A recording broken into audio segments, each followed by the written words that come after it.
Assalamualaikum warahmatullahi wabarakatuh.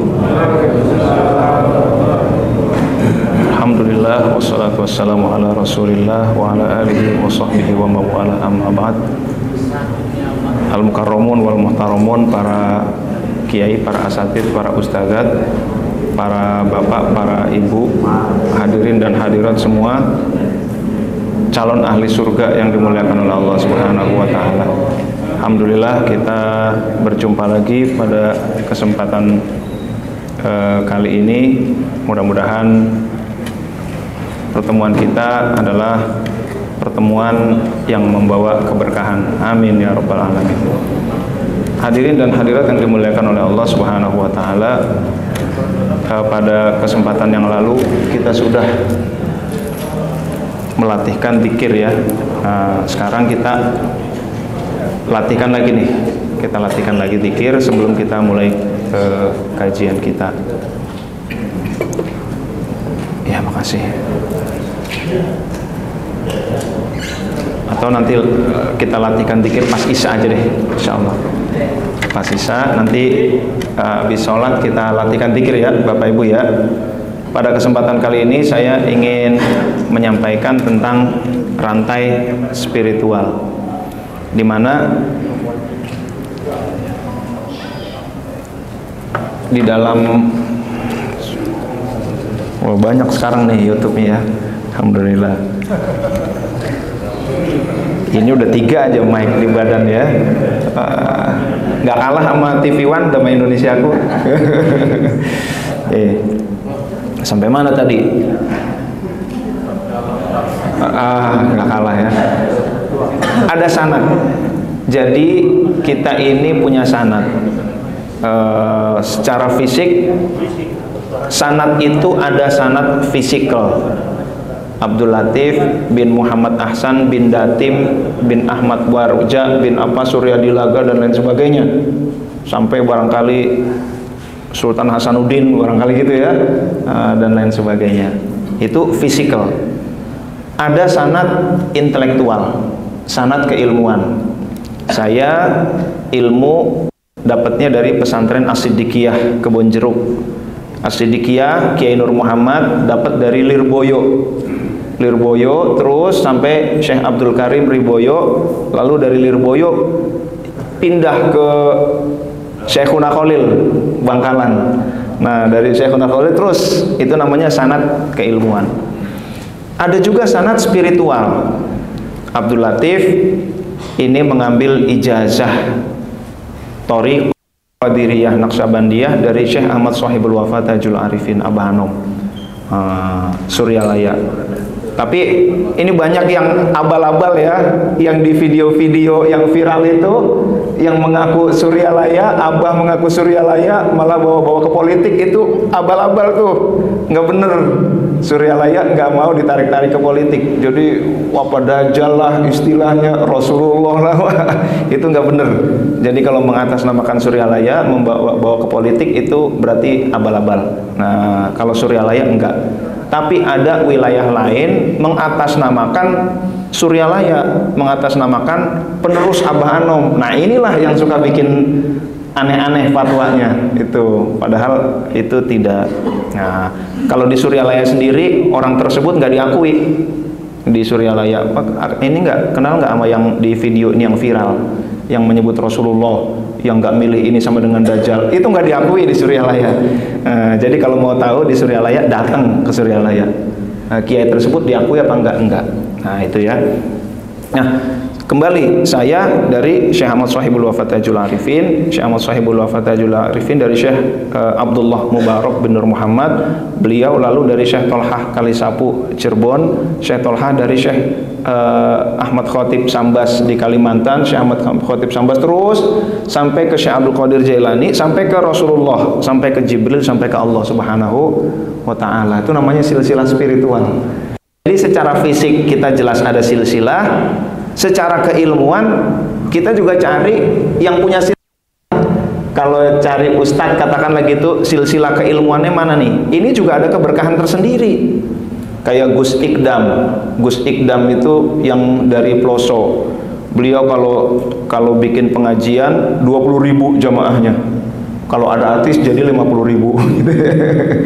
Nah, beliau bilang, saya ini begini, saya hebat, ini adalah berkahnya silsilah ilmu. Beliau menyantren di Ploso. Ploso sudah jelas silsilah ilmunya kemana, itu kan. Nah, jadi lebih terpercaya orang yang punya silsilah ilmu. Nah, di kami juga ada itu silsilah keilmuan, itu ada sampai Rasulullah Shallallahu Alaihi Wasallam. Silsilah bacaan ada juga. Jadi saya punya silsilah kiroah nih. Kiroah saya silsilahnya kemana? Sampai ke Rasulullah ada silsilah saya. Orang yang sudah punya silsilah itu lebih bisa dipertanggungjawabkan. Nah, itu ya, baik dari sisi bacaan silsilah, ada keilmuan, ada silsilah, secara fisik juga apalagi kita udah punya semua. Dan satu lagi silsilah adalah silsilah spiritual. Nah, Bapak Ibu hadirin dan hadirat yang dimuliakan oleh Allah Subhanahu wa taala, ini silsilah spiritual dari Rasulullah Shallallahu alaihi wasallam. Di dalam saya ingin mengambil beberapa ayat tetapi mirip-mirip, jadi saya ambil satu aja. Di dalam surah Al-Baqarah ayat 151 Allah berfirman, a'udzubillahi minasyaitonirrajim. Kama arsalna fikum rasulan minkum yatlu alaikum ayatina wa yuzakkikum wa yuallimukumul kitaba wal hikmah wa yuallimukum ma lam takunu ta'lamun. Sebagaimana arsalna, kami utus, fikum, di antara kalian, rasulan, seorang rasul, minkum, dari kalangan kalian. Karena diutusnya kepada manusia, rasulnya manusia.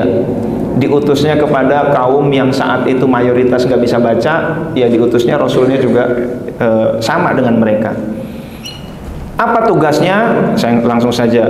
Tugasnya adalah 3. Pertama, yatlu alaikum ayatina, tilawah, membacakan. Yatlu, membacakan, alaikum, kepada kalian, ayatina, ayat-ayat kami. Tala yatlu, tilawah. Maka yang pertama adalah tilawah, membacakan. Lalu tugas yang kedua, peran Rasulullah Shallallahu Alaihi Wasallam yang kedua adalah wayuzakkikum, dan mensucikan kalian. Nah, sebentar saya ulang lagi. Wayuzakkikum, mensucikan, tazkiyah. Jadi tugas Rasul itu ada tilawah, ada tazkiyah. Tentu bukan mensucikan badan, tetapi mensucikan batin. Kalau mensucikan badan sih gampang, mandi selesai, gitu kan? Tapi kalau mensucikan batin, ini yang susah itu. Karena sebelum mensucikan batin orang, dirinya harus suci dulu. Yang ketiga, wa yu'allimukumul kitab wal hikmah, mengajarkan kepada kalian kitab, alkitab dan al-hikmah. Al-hikmah ini tafsirnya banyak. Ada yang mengatakan al-hikmah ini kebijaksanaan, ada yang mengatakan al-hikmah ini hadis, macam-macam. Wa yu'allimukum ma lam takunu ta'lamun, mengajarkan kepada kalian apa-apa yang tidak kamu ketahui. Maka ulama menafsirkan sebagian ini sebagai ilmu laduni. Jadi mengajarkan ilmu husuli, ilmu yang diperoleh, ilmu yang diupayakan, jenis ilmu yang pertama. Yang kedua, mengajarkan ilmu laduni, ilmu yang langsung dari sisi Allah. Nah, itu ya. Maka perumpamaan ilmu husuli, ilmu yang knowledge by acquisition, gitu bahasa Tegalnya. Wah, knowledge by acquisition, pengetahuan yang diupayakan. Yang kedua, knowledge by presence, ilmu yang dihadirkan dari Allah Subhanahu wa taala. Perbedaannya, kalau ilmu husuli, ilmu yang memang dengan jerih payah, itu bagaikan kita punya kolam, lalu kita ambil air di kali, kita pindahin ke kolam kita. Nah, itu ada upayanya tuh. Nah, ada upaya, langsung kelihatan ngambil air pakai gayung, taruh di kolam kita. Maka air yang ada di kolam kita itu sifat-sifatnya sama dengan air yang ada di kali tadi. Kalau di kolam kita bening, kalau kalinya hitam, di kolam kita hitam, gitu ya. Maka belajar kepada siapa? Tergantung salurannya. Nah, kemarin saya sampaikan ada ibu-ibu, Ustadz itu kan banyak di Timur Tengah, kenapa itu pada keras-keras itu? Ustadz bilang kalau dikit-dikit jelek-jelekin, dikit-dikit bid'ahin, itu berarti nggak belajar tasawuf. Nggak belajar tasawuf katanya gitu ya. Sedangkan mereka dari Timur Tengah, iya belajar tasawuf, salurannya kemana dulu? Belajar kepada atau belajar kepada hater. Nah, kalau belajar kepada hater isinya jelek semua. Kolam apa nggak ngambil? Iya ngambil. Ngambilnya dari air jernih, apa ngambilnya dari air yang hitam? Kalau yang ngambilnya dari air yang hitam, kolamnya ikut hitam. Belajarnya dari orang-orang yang benci tasawuf, dari kitab-kitab yang memang anti tasawuf, maka hasilnya di anti tasawuf meskipun dari Timur Tengah. Nah, jadi seperti itu. Nah, inilah sifat ilmu husuli, itu sangat terpengaruhi oleh kepada siapa dia belajar, buku apa yang dia baca. Tapi ada ilmu yang kedua. Ilmu ini kelihatannya nggak ada kaitannya dengan ngambil air. Ilmu kedua ini adalah ilmu laduni. Dengan cara apa? Dia terus aja ngebor ke dalam tanah, terus kelihatannya terus aja, dan dia ketemu air, dan air itu air yang jernih. Nah, itu laduni. Nah, jadi ilmu laduni apa? Bukan baca buku, dia membersihkan kolbu, terus saja dia bersihkan kolbu, tahu-taunya sampai titik tertentu dia mendapatkan sumber air. Nah, dia langsung dapat dari Allah Subhanahu wa taala. Itulah contoh ketika yang di Nabi Khidir ya, dan lain sebagainya. Para aulia rata-rata mereka punya ilmu laduni. Wali-wali seperti Habib Umar bin Hafidh itu ya, itu banyaklah ilmu laduninya. Nah, ini ilmu diajarkan oleh Rasul. Nah, ada 3 hal yang diperankan oleh Rasulullah Shallallahu Alaihi Wasallam: taklim, tilawah, dan tazkiyah, atau tazkiyah, tilawah, taklim. Yatlu alaihim ayatihi wa yuzakihim wa yu'allimuhumul kitab wal hikmah, itu ya. Nah, taklim ini diajarkan oleh Rasulullah Shallallahu Alaihi Wasallam kepada umatnya, kepada para sahabat Rasulullah Shallallahu Alaihi Wasallam saat itu, dan di antara sahabat Rasul itu ada yang memang bisa menerima 3T ini. Dia bisa menerima 3T dari Rasulullah Shallallahu Alaihi Wasallam. Ditilawah dia dapat, di ilmunya dapat, di tazkiyah dia dapat. Lalu di antara sahabat tentu tidak semua. Ada sahabat-sahabat utama yang bisa memberikan fungsi 3T tadi kepada tabi'in.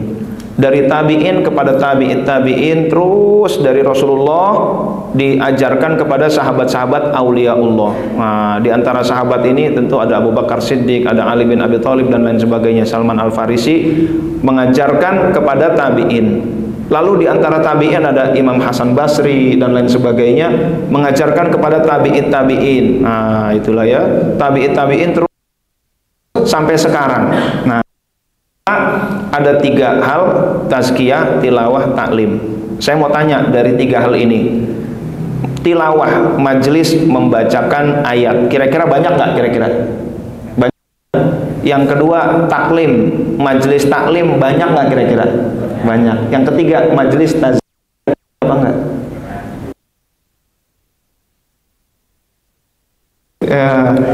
Karena nggak banyak yang bisa tazkiyah. Yang tilawah banyak, yang bisa taklim banyak, tapi yang susah dicarinya. Susah sih enggak, tapi susah. Yang besar ya. Ya Allah, susah nyarinya nih, karena mensyaratkan bersih dulu. Nah, inilah Bapak Ibu hadirin dan hadirin dimuliakan oleh Allah Subhanahu wa taala. Maka yang susah dari 3 fungsi ini adalah fungsi tazkiyah. Tetapi tetap saja ada di antara ulama-ulama sampai umat zaman sekarang yang mereka memiliki kemampuan tilawah, tazkiyah, dan taklim. Mereka terlatih dalam 3T itu, membacakan, mengajarkan, dan membersihkan. Mereka punya silsilah, dan itulah ulama pewaris Nabi, karena mewarisi peran Rasulullah Shallallahu Alaihi Wasallam. Nah, itu. Nah, hadirin dan hadirat yang dimuliakan oleh Allah, maka terus dari Rasul, sahabat, tabi'in sampai ulama zaman now. Wah, zaman now ya. Nah, mereka adalah ulama-ulama dengan kriteria yang terus menerus memiliki kriteria wali. Kalau zaman Rasul iya itu nabi terakhir.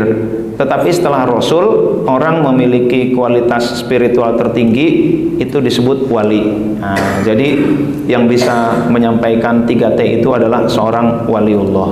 Nah, sekarang bagaimana kita mengenal waliullah itu? Apa kriteria-kriterianya? Nah, kita belajar la ya'riful wali illal wali. Tidak mengetahui wali kecuali wali. Gitu ya. Tetapi kita bisa belajar dari Al-Quran dan As-Sunnah minimal ciri-cirinya. Kita nggak tahu siapa sebenarnya yang wali, kita nggak ngerti. Tetapi minimal ciri-cirinya bisa kita lihat. Nah, ibaratnya mengetahui bukan dengan hakiki, tapi dengan kriteria-kriterianya itu. Nah, jangan-jangan di sini ada waliullah nih. Amin ya rabbal alamin. Kita nggak ngerti. Nah, itu. Wali murid sih banyak ya. Iya bener ya. Ada wali murid, ada wali kelas ya. Wih bener juga ya. Waduh, berarti saya berbicara di hadapan para wali nih. Wali kelas dan lain sebagainya. Oke, sampai mana tadi kita nih? Ciri-ciri wali ya, wali murid ya. Oke, apa kriterianya? Yang pertama, di dalam surat Yunus ayat 62 Allah berfirman, a'udzubillahi minasyaitonirrajim, ala awliya Allahi la khaufun 'alaihim wa la hum yahzanun. Ala, ketahuilah, ingatlah, inna, sesungguhnya aulia Allah, wali-wali Allah, la khaufun 'alaihim, tidak ada rasa takut, wa la hum yahzanun, tidak juga sedih. Tidak takut masa depan, tidak sedih masa lalu. Nah, itu ya. Wali itu begitu. Dilanjutkan juga, siapa mereka? Alladzina amanu wa kanu yattaqun, yaitu orang-orang yang beriman dan mereka bertakwa. Bapak Ibu, la ilaha illallah itu kita ambil benih la ilaha illallah dari orang yang kolbunya bertakwa. Kalau kita ambil benih mangga, kita ambil dari mangga yang asam, tumbuhnya bakal asam. Tapi kalau kita ambil benihnya dari mangga, apa yang paling enak kira-kira ya? Gedong, mangga gedong, gincu, manisnya popol gitu kan. Kita ambil, kita tanam, itu kemungkinan manis juga. Maka kita juga mengambil talqin dzikir dari siapa? Nah, itu. Kita ngambil talqin dzikir tidak dari sembarang orang. Tidak bisa dari orang umum yang penting bisa mengajarkan, dia kuliahnya S3 jurusannya tafsir gitu ya. Nah, saya kan S3 jurusannya ilmu Al-Quran dan tafsir. Ustadz Latif S3-nya di PTIQ jurusan ilmu Al-Quran dan tafsir. Ayo dong, beri kami ijazah zikir. Nah, ini dia nih, nggak bisa, saya nyerah gitu kan. Nah, tetapi maka waktu itu pakai Wafiuddin lah yang datang, karena beliau yang punya legitimasi, beliau license dari Pangersa Abah Hanom. Jadi mengambilnya benih itu dari Pangersa Abah Hanom. Silsilah, itulah silsilah spiritual kita. Oke, kembali kepada wali. Wali tidak takut masa depan, tidak sedih masa lalu. Nah, itu. Suatu saat Pak Wafi ini kan dari dulu main sama para jenderal, udah biasa ya, jenderal bintang-bintangan lah gitu ya. Kalau saya bintang 9 paling, nah, itu ya, pengurus NU. Ya. Bintang 7, puyeng gitu. Nah, beliau mainnya bintang 3, bintang 4 dan lain sebagainya. Lalu suatu saat tahun 98 itu kan lagi krisis, wah ini mencekam nih Jakarta nih. Lalu beliau pergi ke Suryalaya. Pas pergi ke Suryalaya, beliau mengadu kepada Pangersa Abah Hanom. Bah, ini Jakarta, bah.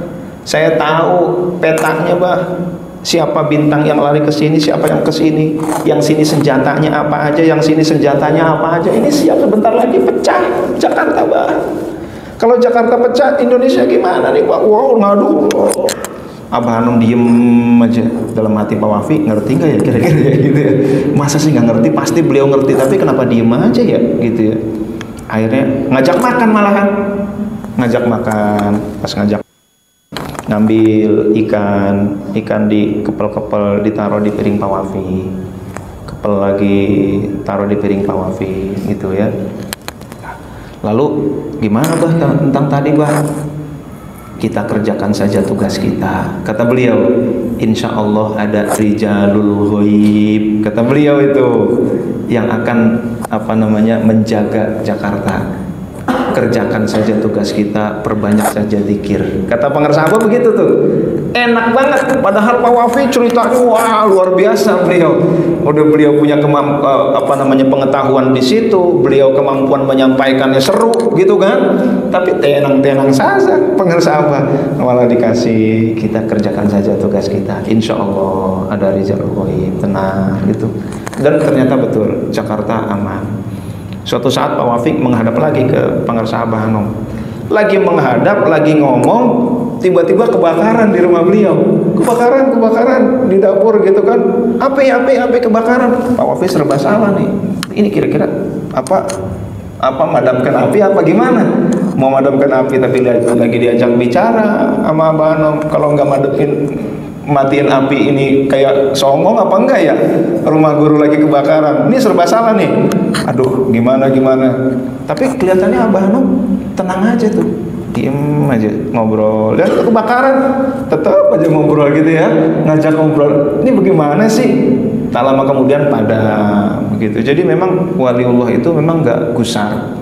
Ketika dituduh kepada beliau, dasar zikir setan, kata ada yang begitu ya, ditunjuk, saya mah zikirnya bukan setan, saya zikirnya la ilaha illallah. Nah itu, lalu dipanggil diadili. Katanya Anda ini meniduri anak orang lain. Bagaimana? Iya betul, saya meniduri anak orang lain karena istri saya kan anaknya orang gitu. Jadi enak aja jawabannya tuh. Ya Allah, kadang-kadang mengirim utusan untuk menghadiri sebuah seminar, di mana seminar itu banyak cendekiawan. Lalu Abah Hanum, kamu wakili saya di sana. Pas nanti nih bawa kertas. Dari Abah Hanum. Kertasnya isinya apa? Beberapa ayat Al-Quran. Apa nih ayat Al-Quran? Nggak ngerti. Udah dah, pokoknya udah dibaca, ditaruh aja. Ternyata ketika seminar itu ada pertanyaan-pertanyaan yang dia nggak bisa jawab.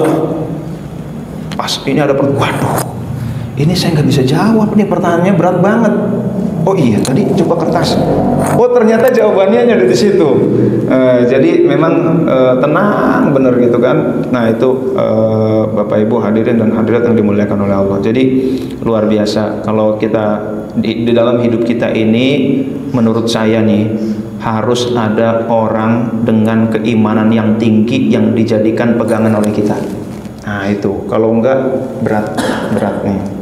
Kira kita ibarat perahu, nggak kerasa, tautannya makin lama makin jauh, gitu kan? Maka kita harus berpegangan itu. Oke, kita lanjutin aja deh. Sambil diminum, Bapak Ibu. Kalau malu, diapain kira-kira? Contohin ya. Bismillahirrahmanirrahim. Wah, enak nih, hangat-hangat nih. Kita lanjut. Maklum, saya habis sholat Jumat jam 1 ada acara sampai jam 2. Jam 2 molor dikit setengah 3 ada acara lagi jam setengah 4. Jadi ya Allah, itu namanya ya Allah, mudah-mudahan sehat semua ya, amin. Nah habis ini selesai ini jam 9 saya udah ditunggu lagi gitu. Oke, kita lanjut aja deh. Yang kedua, di dalam sebuah hadis Rasulullah Shallallahu Alaihi Wasallam beliau bersabda, "Man adali waliyan faqad adantuhu bil harbi." Siapa yang memusuhi waliku, aku umumkan perang kepadanya. Yang umumkan perang Allah. Makanya kalau ada orang yang diduga wali, jangan coba-coba dimusuhi gitu. Nah itu, iya dianya nggak apa-apa, tetapi Allah nggak seneng itu, jangan takutnya celaka. Lalu wa ma taqarraba ilayya 'abdi bi syai'in habba ilayya mimma aftaradtu alaihi. Tidaklah terus menerus hambaku mendekatkan diri kepadaku dengan yang paling kusukai, yaitu apa-apa yang kuwajibkan. Nah ini ya, wala yazalu abdi yataqarrabu ilayya bin nawafil hatta uhibbahu. Masih aja udah aku suruh dengan yang wajib, tetap aja dia mendekatkan diri kepadaku dengan yang sunnah sehingga aku mencintainya. Jadi yang namanya wali itu pasti rajin ibadah. Nah, tapi kalau wali murid belum tentu. Nah itu ya, wali kelas itu belum tentu tuh. Tapi kalau waliullah, wali Allah, wali itu artinya kekasih Allah. Memang yang dicintai, sangat mencintai Allah. Maka Bapak Ibu, pengersa Abah Hanom, saya tanya kepada orang yang tinggal di Suryalaya, teman-teman saya yang lama tinggal di Suryalaya, saya tanya, ente pernah nggak dengar Abah Hanom cerita surga? Enggak, ceritanya Allah aja. Memang kekasih Allah begitu, dia sama surga udah lewat, karena bagi mereka surga itu sama-sama makhluk kok. Kita makhluk Allah, menyembah Allah untuk mendapatkan makhluk. Kalau nyari surga tuh, maka Pak, itu bukan waliullah sesungguhnya, itu kekasih surga. Yang dia cari sebenarnya surga, bukan Allah. Allah nggak peduli, yang penting dia masuk surga. Tuh, itu bukan kekasih Allah. Maka di mulutnya pengersa Abah, Allah, Allah lagi, Allah. Nggak cerita surga tuh. Jadi kalau masih ada jalan menuju surga, ya nggak apa-apa. Itu juga udah bagus, gitu kan. Tetapi bukan waliullah, masih kekasih surga.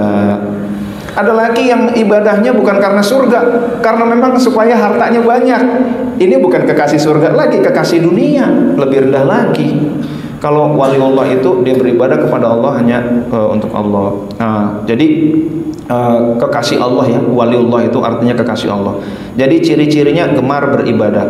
Pengersa Abah Hanom itu bukan sholat subuh berjamaah, bukan tahajud setengah 2 udah bangun mandi usia 80 sekian itu di kursi roda, mandi malam, bukan hanya tahajud ya, malam untuk melaksanakan rangkaian tahajud sampai subuh. Kenapa mandi malam? Saking beliau menghormati perjumpaan dengan Allah saat sepertiga terakhir. Masa berjumpa dengan Allah badannya bau? Masa berjumpa dengan Allah masih bau keringat? Masa berjumpa dengan Allah pakaiannya masih pakaian yang dipakai tidur? Nah, berjumpa dengan Allah kekasih, senang. Ya Allah, di kursi roda, kata siapa? Teman saya tukang mandiinnya. Tiap jam setengah 2 dalam kondisi di kursi roda mandi karena akan menghadap Allah. Tuh, jadi yang namanya wali itu ibadahnya udah gak kira-kira dah. Jadi saya pernah di Malaysia seminar antara bangsa, kata si profesor, itu sufi-sufi itu lebih kafir dari orang kafir, kata si profesor itu. Saya bilang, Pak dari mana Pak taunya? Iya, saya baca buku-buku dan lain sebagainya. Ya belajarnya dari hater, lagi-lagi dari hater nih, gak ada benernya nih. Saya bilang di Indonesia Pak, sufi-sufi itu ibadahnya bahkan paling khusyuk. Abah Hanom itu nggak pernah azan lalu ke masjid, nggak pernah, karena azan udah di masjid. 5 menit sebelum azan kalau ada tamu, Abah pamit ya. Jadi azan posisi udah di masjid beliau. Nah, jadi itu ibadahnya tahajudnya full 12, duhanya 8, witirnya ya Allah, itu kalau kita baca itu susunan ibadahnya itu 100 lebih itu satu hari itu sholat sunnahnya itu ya. Maka Robiatul Adawiyah juga sholat sunnah semalam beliau nggak banyak-banyak, cuman 1000 rakaat. Jabir bin Hayyan, bapak ilmu kimia, kalau di Latin disebut algeber, itu nggak banyak-banyak juga, cuman 100 rakaat. Ya Allah, itu ya yang namanya wali itu begitu tuh. Syekh Abdul Qadir Jailani juga ya, beliau sholat subuh wudu isya selama 40 tahun. Ya Allah, 40 tahun sholat subuh dengan wudu isya. Dan itu bukan berarti habis isya tidur tapi nggak batal, bukan, terus ibadah sampai subuh. Ya Allah, itu luar biasa. Oke, jadi gemar ibadah. Yang kedua, yang ketiga, Allah kadang-kadang menunjukkan supernatural power. Fa idza ahbabtuhu kuntu sam'ahu alladhi yasma'u bihi wa basarahu alladhi yubsiru bihi wa yaduhu allati yabtishu biha wa rijluhu allati yamshi biha wa la in sa'alani la'utiyannahu wa la in ista'adani la'u'idannahu. Yang artinya, apabila aku telah mencintainya, udah aku suruh yang wajib dia lakukan, tetap aja yang sunnah-sunnah terus saja dia istiqomah dia jalankan. Ketika aku sudah mencintainya, kata Allah, aku menjadi telinganya, yang dengan itu dia mendengar, maka pendengarannya adalah pendengaran yang diridhoi Allah. Wa basarahu alladhi yubsiru bihi, pandangannya adalah pandangan aku. Wa yadahu allati yabtishu biha, aku menjadi tangan yang dengan itu dia memukul gitu kan, bekerja. Wa rijlahu allati yamshi biha, dengan aku menjadi kakinya yang dengan itu dia berjalan. Nah, jadi matanya mata ridho Allah, telinganya ridho Allah, tangannya ini tangan penuh keberkahan. Maka kita kan merdeka itu antara lain para ulama tuh. Oh, ada kata Kiai Hasyim Asy'ari, ketika mau jihad nanti dulu kita tunggu kiai dari Buntet, Kiai Abbas gitu kan. Kiai Abbas ini singa dari Buntet. Lalu Kiai Abbas ngapain? Cuman pakai batu kerikil. Itu pesawat-pesawat dilempar-lemparin sama beliau pakai batu kerikil. Bukan masalah batunya, tangannya itu sudah tangan yang disertai ridho Allah. Nah, itu dia tuh. Jadi berkatlah kita nimpuk pakai batu kerikil ya sama aja. Nah, beliau udah beda Kiai Abbas itu dari Buntet. Nah, begitulah ya. Wa ma ramaita idh ramaita walakinallaha rama. Kamu tidak melempar ketika melempar kecuali Allah yang melempar. Lalu ketika doa pasti aku berikan, ketika minta perlindungan aku lindungi. Nah, doanya waliullah itu makbul. Kita percepat saja. Yang keempat, wali itu senangnya menyembunyikan karomah. Jadi yang obral karomah bukan wali, dukun biasanya ya. Itu suatu saat ada seorang kiai itu disuruh oleh Abah Hanom untuk dakwah di Cirebon. Itu kiai muda, nggak pernah ke Cirebon. Kiai nih kasih alamat nih, tolong wakili Abah dakwah di Cirebon, di situ ada manakib. Iya. Lalu kiainya mau berangkat pagi-pagi karena belum pernah ke Cirebon kan. Cirebonnya di mana lagi perlu tanya-tanya, kendaraannya bagaimana. Pas mau pamit, Bah mau pamit, tar dulu sholat duhur dulu. Oh ya, sholat duhur ya mungkin lebih enak lah ya. Habis sholat duhur, kiai tersebut mau pamit lagi sama Abah Hanom. Bah mau pamit, Cirebon jauh, saya belum pernah. Tar dulu, sholat asar dulu. Sholat asar, maghrib harus ada di tempat. Gimana ya? Ya berhubung yang ngomong Abah ya. Ya udah dah, oke lah kalau begitu. Sholat asar sambil nih nyampe kan nih. Udahlah kita ini aja lah, manut aja lah. Akhirnya sholat asar, pas sholat asar pamit lagi, Bah pamit. Lari. Kata Abah Hanom begitu kan. Ayo lari. Loh, wah langsung dia lari. Pas lari sampai jalan. Pas jalan dia mobil apa lagi? Tiba-tiba ada truk datang. Pak, mau kemana Pak? Saya mau ke Cirebon. Oh, ke Cirebon? Ayo pas deh, saya juga ini mau ke Cirebon, iseng nih sendirian di truk kosong gitu kan. Ayo deh buat teman saya. Wah, akhirnya nemenin, alhamdulillah gitu kan. Ketemu truk, ngobrol truk. Pak, Cirebonnya mana Pak? Cirebonnya ini kecamatan ini. Iya, saya juga mau ke situ. Kelurahannya ini. Nah, itu kelurahan saya tuh. Kampungnya mana kampung ini? Nah, itu kampung saya. Di rumah siapa Pak? Coba di rumah siapa? Pak Haji ini. Nah, itu tetangga saya, kata si truk begitu ya. Ya Allah, itu. Wah, kata kiai itu cerita ke saya, itu truknya truk kosong namanya, dendam dia kali ya. Itu larinya kayak setan. Tapi setan larinya kenceng gak sih? Kata dia itu larinya totonya sampai sebelum maghrib udah ada di lokasi. Ya Allah, wah ini bener-bener nih, untung saya nurut sama guru, kata dia gitu kan. Udah selesai ceramah, balik lagi ke namanya Suryalaya, bah maka gas kata Abah, dah nggak usah cerita dah gitu. Nah, jadi kalau wali begitu, tapi kalau dukun, kamu berangkatnya entar habis asar karena kamu akan ketemu truk kosong kayak setan gitu kan. Itu mungkin begitu ceritanya kalau dukun gitu kan. Tapi kalau wali entar sholat dulu. Nah begitu. Nah Pak Wafi pernah tuh dari Suryalaya, bah saya mau pulang sekarang juga. Kenapa? Besok aja kata Abah habis subuh. Nggak bisa bah, karena ini besok kalau saya berangkatnya habis subuh nggak nyampe di TPI ada siaran gitu kan. Oh ya udah nggak nurut, akhirnya pakai Verosa, bannya pecah dua-duanya nggak nyampe juga ke TPI itu. Ya jadi kalau mengwali begitu, kita samina wa atokna, karena beliau pandangannya pandangan berbeda. Nah itu jadi seperti itu, tapi beliau nggak cerita bahwa kamu nanti ketemu ini orangnya supir truknya orang kampung situ, enggak, diem aja. Ketika disampaikan gas dah jangan cerita.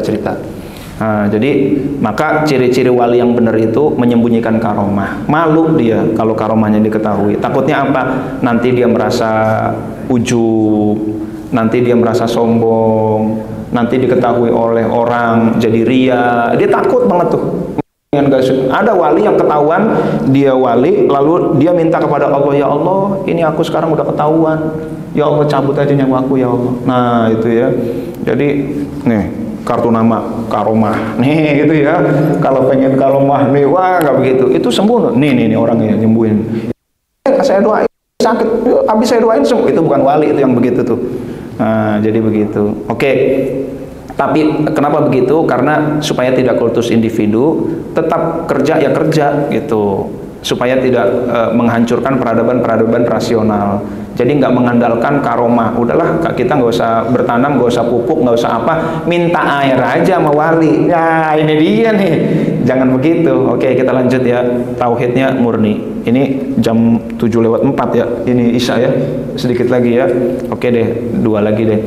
Wali itu tauhidnya betul-betul murni. Abu Yazid Al-Bustami berkata, inni la uridu illa uriduk. Yang diinginkan hanya Allah Subhanahu wa taala. Tidak punya hajat kepada makhluk, tidak minta-minta apalagi.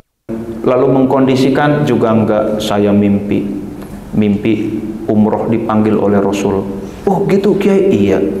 Terus gimana Kiai? Masalahnya saya nggak punya ongkos, gitu kan ya. Nah itu mengkondisikan. Nah yang begitu bukan wali itu. Nah tapi kalau wali nggak minta-minta, karena apa? Dari Allah itu sudah dijamin. Nah, bahkan banyak memberi. Pangarsa Abah itu kalau ngamplopin, wah luar biasa. Bahkan, tapi saya lihat jam lagi ya. Saya punya temen nih. Sekarang belum lama dia telepon saya. 3 hari yang lalu lah dia telepon saya. Dia tinggalnya di Jerman. Lalu dia kalau ke Suryalaya itu biasanya dari Abah Hanom sebentar cium tangan, lalu ngobrol dengan anaknya Pak Haji Dudun almarhum. Nah itu ya. Dari situ di Pak Haji Dudun ini juga menurut orang-orang wali juga. Anak-anaknya Pangarsa Abah Hanom banyak yang wali. Di sekitar beliau banyak yang wali. Suryalaya itu pabrik. Nah, jadi akhirnya oleh Pak Haji Dudun disebutkan, Neng, kamu yang ikhlas ya Neng, kamu bakal mendapatkan ujian yang berat gitu, dan kamu juga ikhlas juga, kamu ini barangkali suatu saat ditugaskan di Jerman. Waduh enggak, saya enggak senang ke Jerman. Udah itu udah takdir, udah saya nggak bisa bahasanya, bahasa mah gampang ntar juga bisa gitu kan, kata dia. Ya udah gitu. Tak lama kemudian setelah pertemuan itu lagi-lagi ada hubungan Jerman, akhirnya benar sekarang tinggal di Jerman. Jadi seperti itu. Suatu saat si teman saya ini ke Suryalaya, biasanya ngamplopin kepada kiai. Nggak punya duit dia. Ngamplopin dikit-dikit lah, nggak punya duit. Aduh nggak punya duit nih, di dompet nggak ada duit. Bensin bagaimana lagi? Ada cuma 25.000, nggak cukup. Pom bensin jauh lagi. Waduh gimana? Udah dah pulang aja. Pas pulang salaman ke Haji Dudun, anaknya Abah Hanom ya. Pas pulang saya pamit, mohon maaf nggak bisa apa-apa. Salaman Sunda. Tau-taunya kok ada duit? Apa nih Pak Haji? Gas, dah. Bersyukur aja, bersyukur. Kata Pak Haji Dudun begitu. Akhirnya dia bawa ke mobil, pas dibawa mobil dihitung 2 juta zaman dulu tuh. Ya Allah, ini 2 juta, luar biasa. Itulah wali. Jadi boro-boro minta, ngasih senengnya. Nah itu ya. Oke, yang terakhir, waliullah itu akhlaknya pasti bagus. Nah, karena akmalul mu'minina imanan ahsanuhum khuluqa. Orang yang paling sempurna imannya adalah orang yang paling baik akhlaknya. Jadi yang dajal-dajalin orang itu bukan wali lah, itu ya. Demikian dulu Bapak Ibu hadirin dan hadirat yang dimuliakan oleh Allah, karena udah adzan. Nanti insya Allah kita lanjut lagi. Kurang lebihnya mohon maaf. Allah alam biswab. Assalamualaikum warahmatullahi wabarakatuh.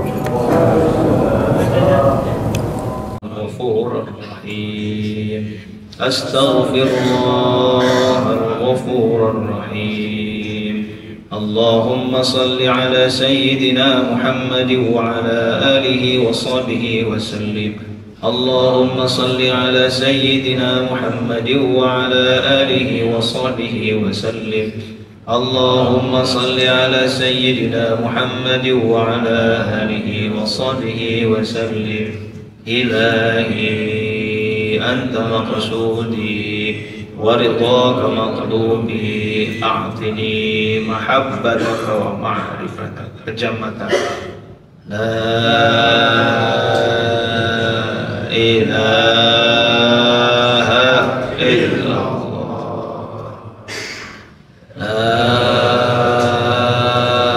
إله إلا الله، لا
illallah, la ilaha illallah, la ilaha illallah,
Sayyidina Muhammad Rasulullah sallallahu alaihi wasallam.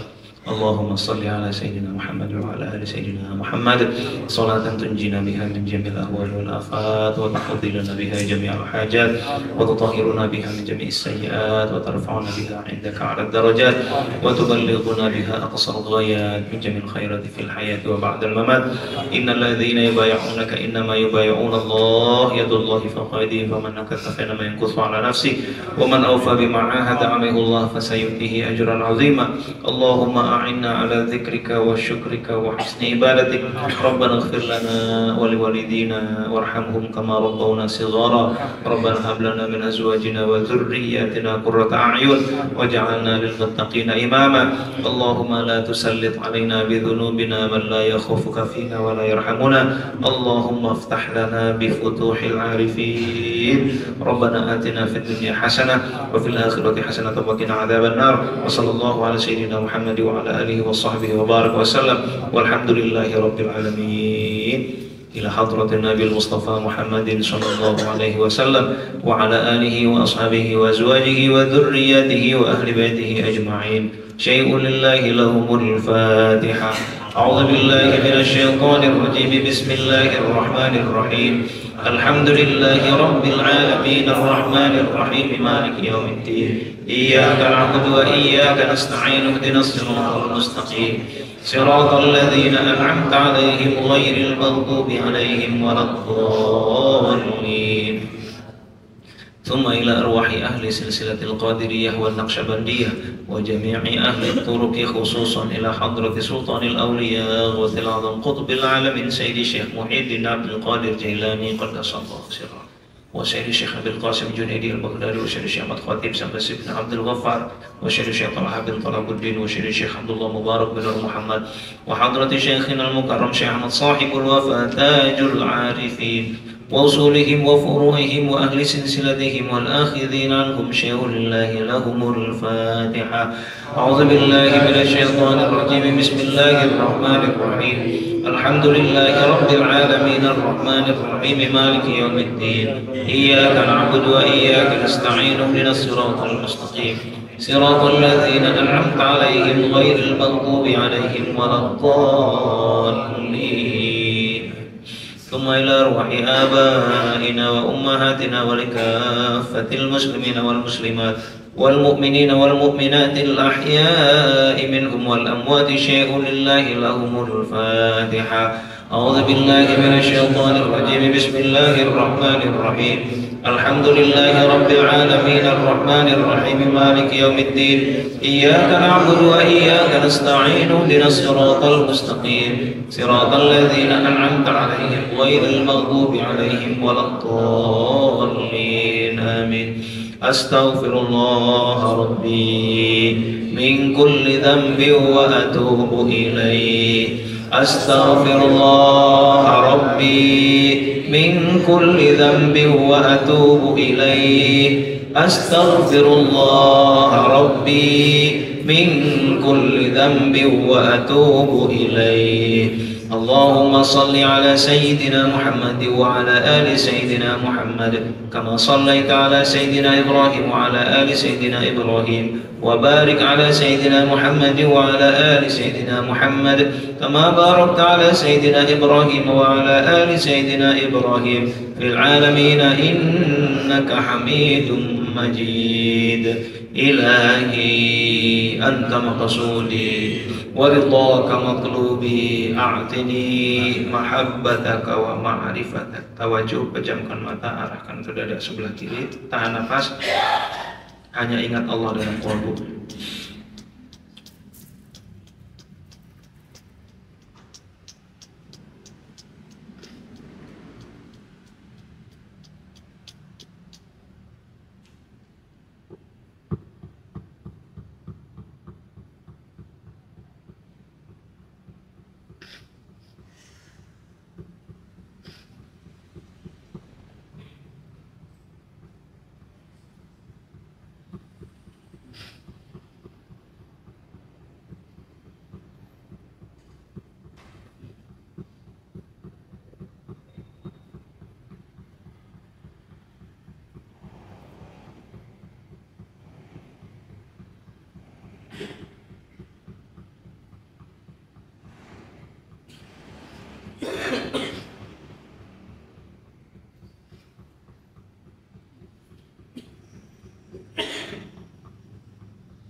Sayyiduna Muhammad Rasulullah sallallahu alaihi wasallam. Alhamdulillahi rabbil alamin. Salat sunnah ba'diyah.